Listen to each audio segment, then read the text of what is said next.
Para más de 2.000 millones de personas es una cuestión de fe.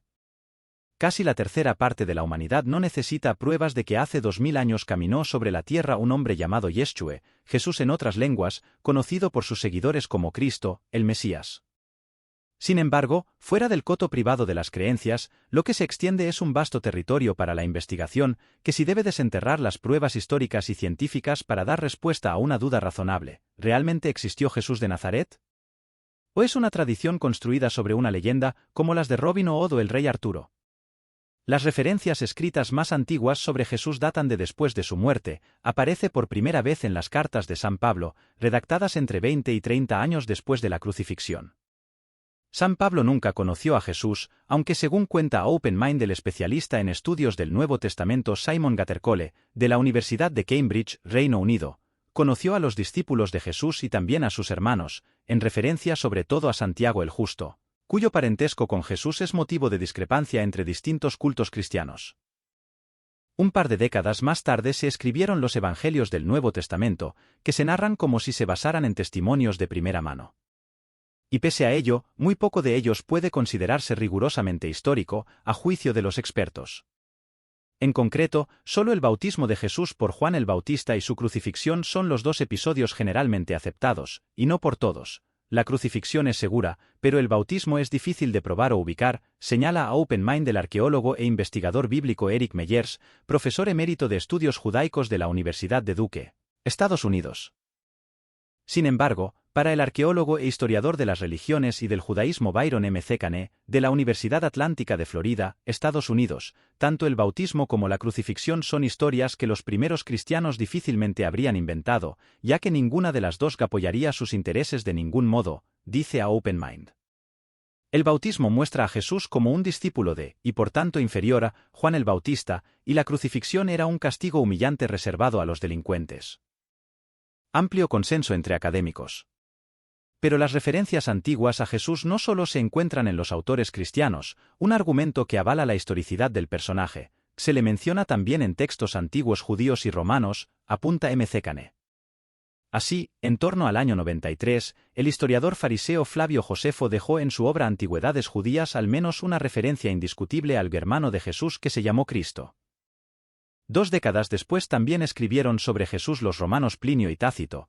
Este último detalló que el fundador de la secta de los cristianos fue ejecutado durante el mandato del emperador Tiberio, gobernando Poncio Pilato en Judea.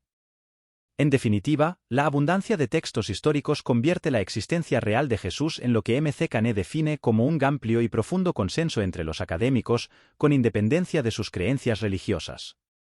No conozco ni he oído a ningún historiador o arqueólogo formado que dude de su existencia, añade. Con toda esta carga de pruebas, para Meyers, quienes niegan la existencia de Jesús son como los negacionistas del cambio climático. Y todo ello a pesar de que los restos físicos son virtualmente inexistentes.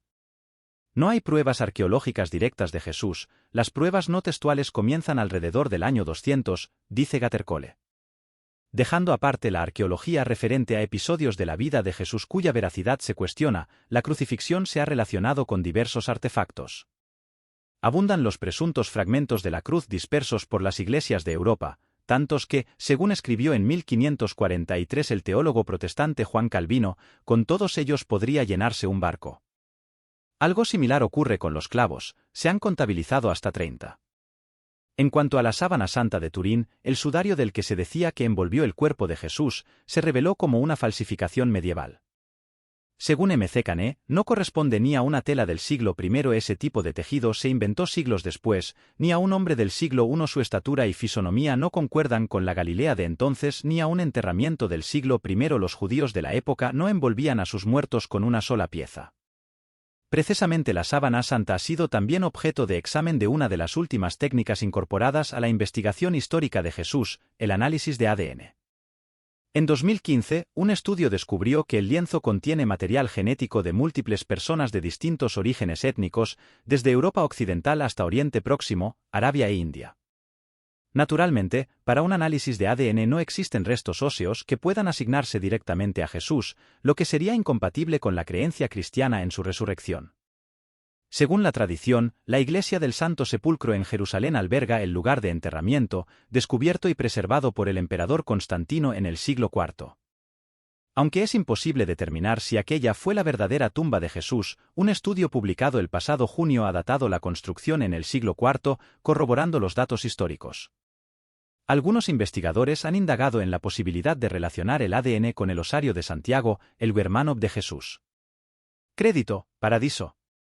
Sin embargo, y como relatan el genetista de la Universidad de Oxford, Reino Unido, George Busby, y el experto bíblico Joe Basile en su documental de Jesús Strand, A Search for DNA, 2017, algunos investigadores han indagado en la posibilidad de relacionar el ADN de dos fuentes: por un lado, el presunto osario de Santiago, el hermano de Jesús. Por otro, los fragmentos óseos hallados bajo las ruinas de una iglesia en una isla búlgara del Mar Negro, y que podrían corresponder a Juan el Bautista. Si Juan y Jesús eran parientes, el análisis comparativo de ambos restos podría acercarnos a los mismísimos genes de Cristo. Tal vez este objetivo sea inalcanzable. Por el momento, el ADN extraído de los restos atribuidos a Juan el Bautista correspondía en realidad a una contaminación moderna.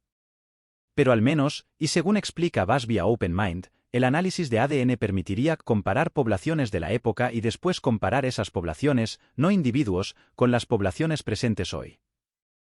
Lo cual ayudaría a concretar orígenes geográficos, aunque quizá no aporte nada para remachar la ya afianzada historicidad de Jesús. Según Meyers, la vida de Jesús en la antigua Palestina fue noble y cambió el mundo para bien.